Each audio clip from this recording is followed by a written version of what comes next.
ولا قوة إلا بالله العلي العظيم اعوذ باللہ من الشیطان الرجیم بسم اللہ الرحمن الرحیم الحمد للہ رب العالمین الصلاة والسلام علی اشرف الانبیاء والمرسلین وخاتم النبیین اما بعد اللہم اجعل ممن نوا وعمل ولا تجعلنا ممن شقا وکسلا۔ ظاہر ہے کہ ماہ رمضان کا دوسرا عشرہ بھی اس منزل پر آ گیا ہے کہ تیسرے عشرے میں داخل ہونے والے ہیں۔ توصیف روزہ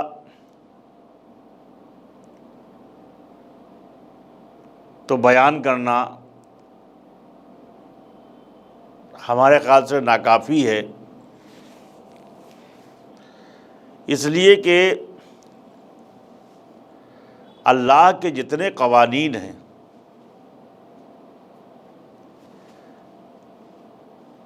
ان کو یا تو ائمہ نے سمجھا یا اوصیاء نے سمجھا۔ اسی سلسلے میں ہم اپنی گفتگو کو آگے بڑھاتے ہوئے آج ہم گفتگو کریں گے روزہ جمال و طاقت و حصول کمال کی روحانی ورزش ہے۔ اس کے اوپر ہم بات کریں گے کہ روزے کے کیا کیا فوائد ہیں جو ہم کو حاصل ہوتے ہیں۔ وہ ساری عبادتیں شرعی فریضے جو انجام دینے کے لیے ہم پر فرض اور معین کیے گئے ہیں، در حقیقت ہماری تربیت، ہمارے تزکیہ نفس کے ذرائع اور وسائل ہیں تاکہ ہمیں کامل اور مکمل بنایا جا سکے۔ اور یہ مشق اور ورزش جیسی ہے، کیونکہ اگر آپ ورزش نہیں کریں گے تو آپ کا بدن نحیف ہو جائے گا، آپ کا جسم کمزور پڑ جائے گا اور بیماریوں سے مقابلہ کرنے کی صلاحیت کھو بیٹھے گا۔ اور اگر آپ جسم کو مضبوط اور خوبصورت، توانا اور گوناگوں طاقت و توانائی صلاحیتوں کا مالک بنانا چاہتے ہیں تو آپ کو ورزش کرنے کی ضرورت ہے۔ اور یہ ورزش روزہ، نماز، انفاق، گناہوں سے بچنا، جھوٹ نہ بولنا اور دوسرے لوگوں کے سلسلے میں خیر خواہی کا جذبہ رکھنا۔ ظاہر ہے کہ چاہے وہ نماز ہو، چاہے وہ روزہ ہو، یہ سب کہیں نہ کہیں ہمارے لیے بنائے گئے ہیں، ہمارے جسم کی اصلاح کے لیے بنائے گئے ہیں۔ اللہ نے قوانین جو ہے یہ نافذ کیے ہیں۔ آج ہم دنیاوی جو ورزشیں چل رہی ہیں اس کو تو ہم بشوق استعمال کرتے ہیں اور جو ہے اس پہ ہم پیسہ بھی خرچہ کرتے ہیں، دولت بھی لگاتے ہیں، سرمایہ بھی خرچ کرتے ہیں۔ اور صاحب ہم آج ایک دن معین کیے ہوئے ہیں کہ یوگا کا دن ہے۔ حقیقت یہ ہے کہ یہی چیز جو آج ہم اور آپ پیسہ خرچ کر کے کر رہے ہیں، اس کو 1400 سال پہلے ائمہ طاہرہ علیہ الصلوۃ والسلام نے اس کی آگہی ہم کو کرا دی تھی، بتا دیا تھا کہ دیکھو آج اسی چیز کو کر رہے ہیں۔ نماز کیا ہے، وضو کیا ہے، وضو سے کیا کیا فوائد ہیں، ان سب چیزوں کے اوپر ہم کو غور کرنا چاہیے۔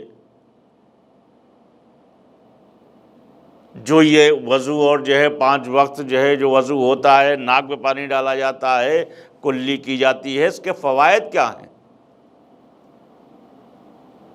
اگر میں فوائد بیان کروں گا تو بہت طولانی ہو جائیں گے۔ بہرحال یہ بھی کہیں نہ کہیں ہمارے جسم کی اصلاح اور ہمارے فائدے کے لیے قوانین بنائے گئے ہیں۔ لہٰذا اسی طریقے سے روزہ ہے۔ روزے کا حکم کیسا ہے کہ آپ جسم کے ہر اعضاء سے روزہ رکھیں، جسم کے ہر عضو سے آپ روزہ رکھیں۔ جب پورا مہینہ آپ اس طریقے سے روزہ آپ رکھیں گے تو ظاہر سی بات ہے کہ آپ کی ورزش ہو جائے گی، آپ کی عادت پڑ جائے گی۔ اللہ نے شاید 11 مہینے آپ کو جو آپ کے اختیارات میں حلال چیزیں یا دی ہیں تو وہ آپ کا اختیار ہے، لیکن 1 مہینہ جو ہے اپنا مہمان رکھا ہے۔ کیوں؟ تاکہ آپ اپنے گناہوں کی توبہ کر سکیں، اپنے بدن کی اصلاح کر سکیں۔ اس لیے کہ اللہ جو ہے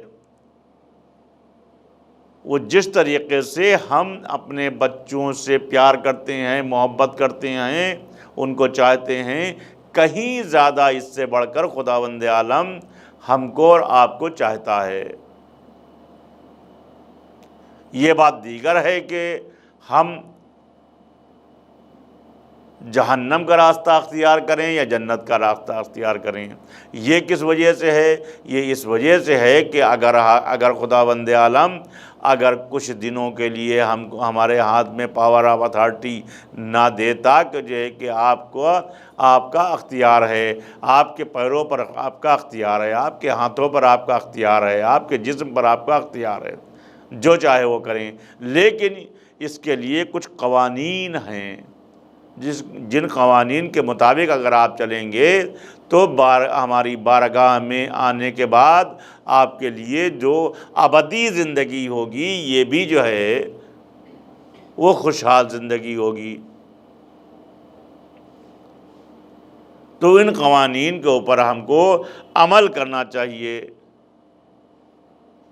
روزہ ظاہر سی بات ہے کہ جب روزہ رکھے گا تو انسان جو خود بخود گناہوں سے پرہیز کرے گا، خود بخود جو ہے جھوٹ نہیں بولے گا،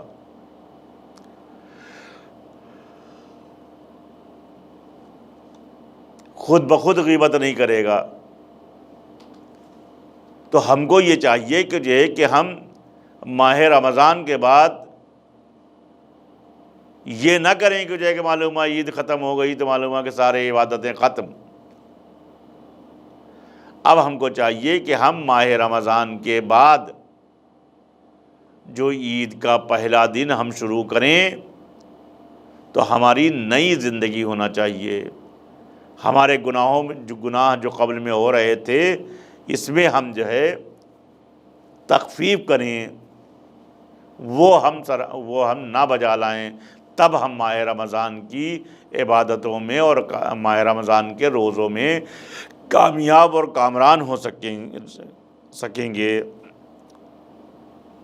دوسرے لوگوں کے سلسلے میں خیر خواہی کرنا یہ بھی رمضان میں ہم کو بتایا گیا ہے کہ روزے کی حالت میں آپ خاص طور سے ماہ رمضان میں دوسرے لوگوں کی خیر خواہی کریں، اس لیے کہ آپ کے جیب میں جو مال اللہ نے دیا ہے تو ظاہر ہے کہ اس میں خالی آپ کا حق نہیں ہے بلکہ آپ کے پڑوسیوں کے بھی حقوق ہیں، غربا کے بھی حقوق ہیں۔ اگر آپ جو ہے ان غربا کے حقوق کو، ان پڑوسیوں کے حقوق کو اور اپنے بچوں کے حقوق کو پامال کرتے ہیں تو ظاہر ہے کہ پھر ہم جو ہے ہمارا بھی شمار لٹیروں میں ہوگا، چوروں میں ہوگا۔ اس لیے کہ اللہ نے آپ کی طینت کو دیکھ کر آپ کے حوالے جو کیا ہے، جو مال و اسباب کیا ہے، یہ پیسہ اکٹھا دیا ہے، یہ دولت دی ہے، تو ظاہر سی بات ہے کہ اس میں بھی آپ کا امتحان ہے۔ خداوند عالم لے رہا ہے کہ اگر آپ کو ہم نے دیا ہے تو ہمارے بندوں کے ساتھ میں آپ کیا کرتے ہیں، لہٰذا آپ جو ہے اڑوس پڑوس کی خیر خواہی میں آپ کے اوپر واجب و لازم ہے۔ یہ سب ورزش کے زمرے میں آتے ہیں کہ جن کے ذریعے آپ کی روح اور نفس کو بصورتی اور بالیدگی حاصل ہوتی ہے۔ ظاہر ہے کہ جو ہے کہ جب آپ اس طریقے سے عبادت خداوندی کریں گے تو ظاہر ہے کہ آپ کی روح اور نفس خوبصورت بنیں گے، ان کو تقویت ملے گی، آپ جو ہے وہ زندگی کے مراحل کو طے کر سکیں گے، آپ کا جسم صحیح و سالم رہے گا، اور تقویت کے ساتھ اس میں کمال اور ارتقاء کی صلاحیت بھی پیدا ہوتی ہے۔ اگر یہ ورزش انجام نہ پائی تو ممکن ہے کہ ظاہری طور پر بہت حسین اور خوبصورت دکھائی دیں، لیکن یہ حتمی ہے کہ بباطن بہت ہی تخفیف و کمزور، ناقص و حقیر، بہت جلد نقصان اٹھانے والے ہو جائیں گے۔ روزہ اسی ورزش اور تمرین کی ایک قسم ہے۔ ظاہر ہے کہ جو ہے کہ ہم کو چاہیے کہ جو ہے کہ ہم ظاہری دنیا میں نہ آئیں کہ صاحب جو ہے اس لیے کہ جو ہے کہ بہت سی چیزیں جو آج دوسرے اقوام کر رہی ہیں کہ مثلاً بے پردگی، مثلاً بے حیائی، تو ہم اختیار نہ کریں۔ وہ تو چاہتے ہی ہیں کہ جو ہے کہ دوسری قومیں کو جو ہے کہ ہماری یعنی مسلمان ایسے بن جائیں، ایسے ہو جائیں۔ ہم کو اپنی حفاظت کرنا ہے۔ کیسے حفاظت کرنا ہے؟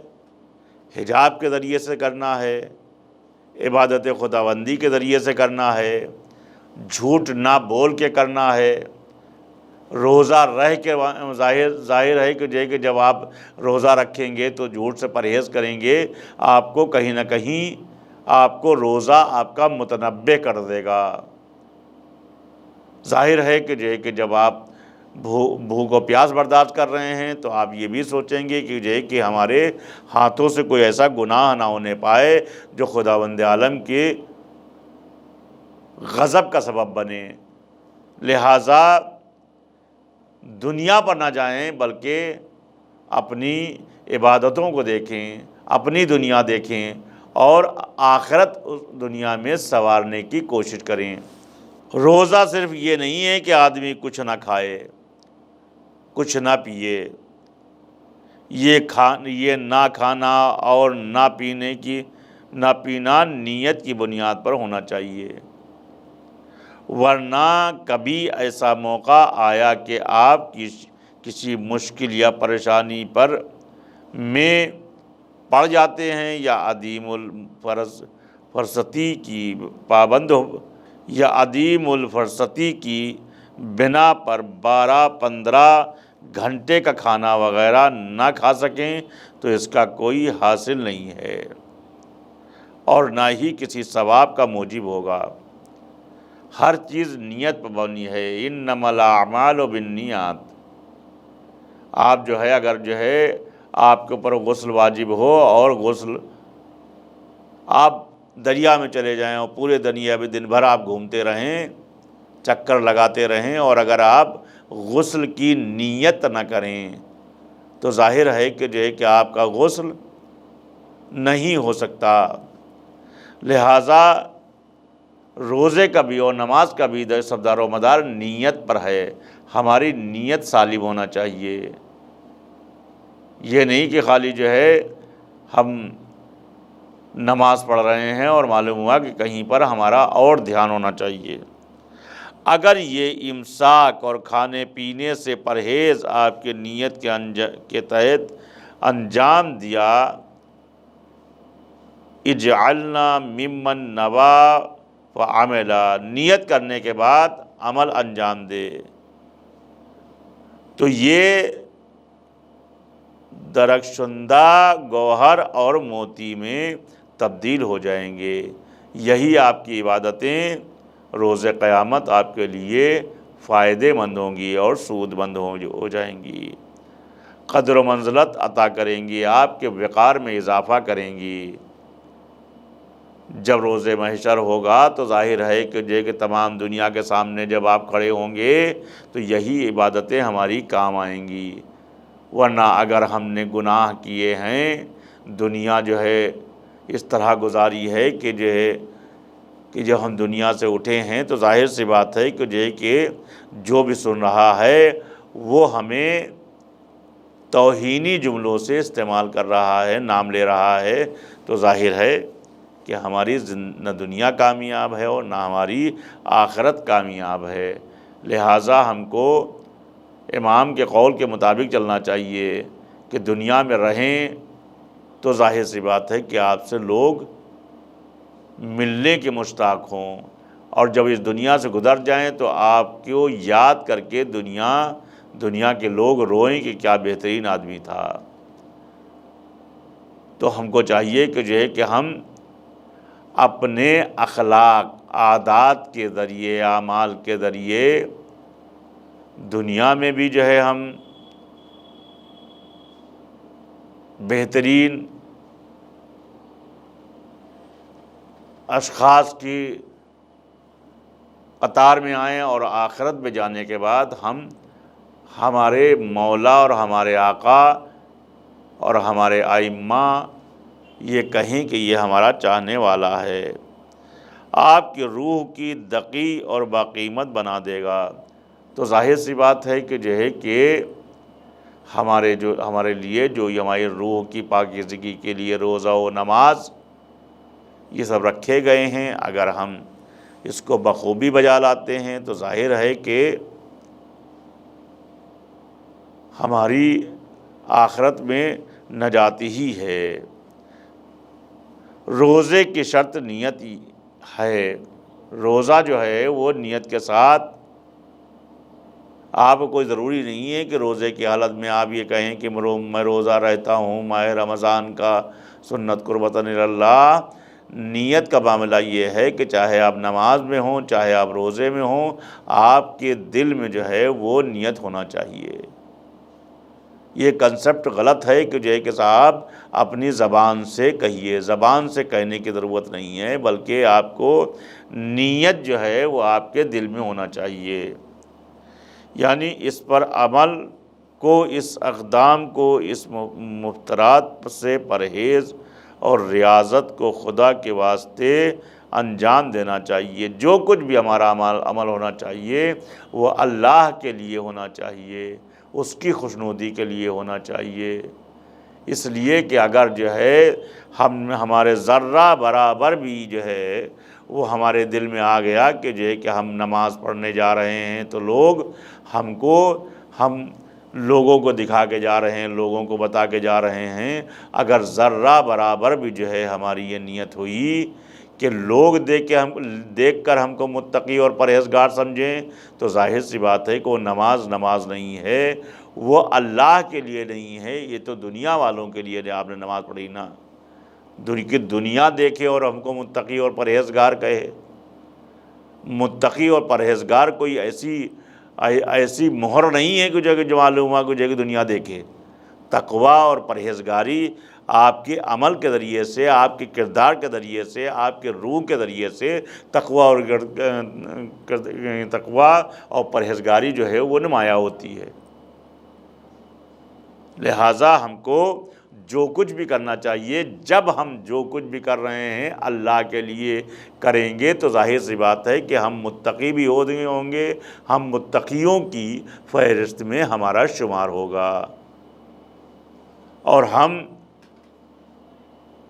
ان امام کے چاہنے والے ہوں گے کہ جو ہمارے متقیوں کے امام ہیں۔ کیا ہم کہتے ہیں؟ امام المتقین کون ہے؟ مولا متقیان علی بن ابی طالب علیہ السلام۔ ہم کو چاہیے کہ جو ہے کہ جب ہمارا رہبر ایسا ہے تو ہمارے بھی عمل میں وہ بہترین خوشبو آنا چاہیے کہ جو ہے کہ جو دنیا ہمارے عمل کے ذریعے سے، ہمارے کردار کے ذریعے سے معطر ہو سکے، ہم سے فائدہ حاصل کر سکے۔ راہ خدا میں انجام دینا ہی اصول، یعنی جو ہے جو کچھ بھی ہم کریں وہ ہم خدا کے لیے کریں۔ یہ ہے جو کسی بھی کام کو اہمیت و قدر و قیمت عطا کرتا ہے۔ اسی لیے ماہ رمضان مبارک کی پہلی شب کی یہ کچھ دعائیں بتائی گئی ہیں، وہ دعائیں بھی ہیں جیسا کہ اللہم اجعلنا ممن نبا فعملا ولا تجعلنا ممن شکا فکسلا۔ کسی بھی کام میں چاہے وہ معنوی کام ہو یا وہ مادی ہو، سستی و لاپرواہی و عدم رجحان دلچسپی بہت بڑی شقاوت و بدبختی ہے۔ اکثر بیشتر لوگ جو ہے وہ کیا کرتے ہیں کہ صاحب جو ہے اپنے کو عابد و اپنے کو پرہیزگار بتانے کے لیے صاحب بے کو کیا کیا کرتے ہیں کہ جو ہے کہ گلی میں نکل رہے ہیں تو زور زور آواز کر کے نکل رہے ہیں کہ صاحب جو ہے لوگ ہمیں سمجھیں، متقی سمجھیں اور پرہیزگار سمجھیں۔ دیکھیے اسلام نے ہمیں کبھی جو ہے یہ اختیار نہیں دیا ہے۔ ہاں یہ ضرور ہے کہ جو ہے کہ اللہ نے ہمیں عبادات کے لیے تاکید کی ہے، لیکن اگر میرے ذریعے سے کسی کو تکلیف ہو رہی ہے تو اسلام ایسی عبادتوں کو قبول نہیں کرتا۔ اس لیے کہ جس کو آپ بے نمازی سمجھ رہے ہیں، کیا معلوم کہ جب آپ نکل رہے ہیں تو وہ نماز پڑھ کے لیٹا ہو۔ تمام امور ہوتے ہیں، صبح سے شام تک کے جو ہے کام کی مصروفیت ہے، لہٰذا